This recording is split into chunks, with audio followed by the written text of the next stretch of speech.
by Jim Thompson, 315-4445, at Jim10WFDN, J. Thompson at NWFDailyNews.com. Fort Walton Beach, a real-life Rosie the Riveter, is the most recent recipient of the Women in American History Medal, presented by the local chapter of the National Society of the Daughters of the American Revolution. Ann Nally, a local resident since the 1970s and longtime member of the DAR's Choctawhatchee Bay chapter, was honored at a recent dinner. In a recent interview, she downplayed her role in helping to provide the equipment and supplies vital to American efforts in World War II. "I didn't do anything except what a lot of other people were doing," she said. Nally was one of millions of women who went to work in manufacturing plants across the country as America retooled its factories for production of the planes, bombs and tanks needed as the country entered World War II. As the men who had worked at those plants rushed to enlist, women were recruited to fill their places.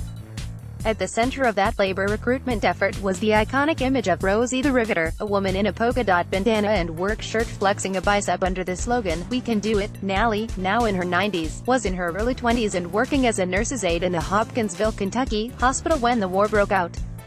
She had moved to Hopkinsville from the coal mining town of Graham, 37 miles away, at the age of 19 for the job in Hopkinsville. She earned just $21 a month, but she and the 3 other nurses' aides also received room and board at a nearby boarding house for their work. "Jobs were real hard to get in those days," she said. On December 7, 1941, Nally was enjoying a Sunday drive. It wasn't until she got back to the boarding house that she learned the Japanese had attacked Pearl Harbor. "I'd been out for a drive with this young fella, a nice boy," she said. "They said, 'We're at war.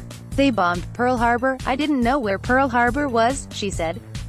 I was really concerned." Nally vividly remembers the next day, when President Franklin Roosevelt addressed a joint session of Congress and the nation, calling Dec. 7, 1941, a date which will live in infamy. She was listening to the radio with people gathered in the hospital cafeteria.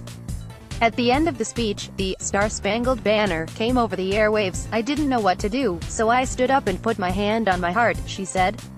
The rest of the girls stood up, too. In the next couple of days in Hopkinsville, Nally would see scenes that played out in other cities across the country. "I went downtown, and the boys were hollering at each other across the street, 'I'm going to enlist,' and so is already gone," Nally recalled. It was just an immediate response. It would be several months before Nally began her own contributions to the war effort. She had a friend who had already gone to Michigan for work in a defense plant, and at the friend's urging, she packed a suitcase, got on a train and rode 500 miles to Detroit.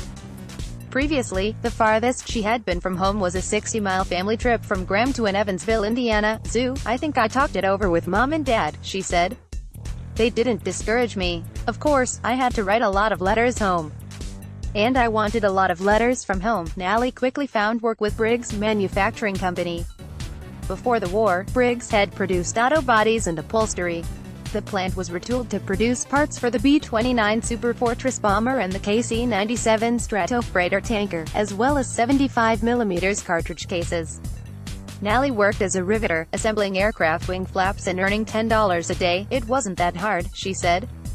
"You just had to stand up all the time." During her 4 years in Detroit, Nally's perspective on the work changed. "In the beginning, I suspect it was mostly the money," she said. "It was so much money." Nally said that, at least initially, she and the other women at Briggs didn't necessarily think much about their vital role in the war effort. "I don't think we did, for a while," she said. "But as time went on, I realized it. I was proud." Interest in the progress of the war also became a part of life among the women at Briggs Manufacturing. "I tried to keep up with where the boys were," she said. "It grew on us all. We talked about the boys a lot, and making the planes as safe as we could." Despite coming to bustling Detroit from relatively sleepy Hopkinsville, the move wasn't much of a shock for Nally. Part of the reason was the large number of other women who had come from the South to work. "There were so many Southern people there, I didn't feel too much out of it," she said. "I had lots of friends. It wasn't a hard time." The money she made was enough for her and a handful of other women to rent a house in Detroit. When she wasn't working, Nally spent time at the movies or touring museums. She wasn't particularly interested in dancing and partying, she said, although she did join in the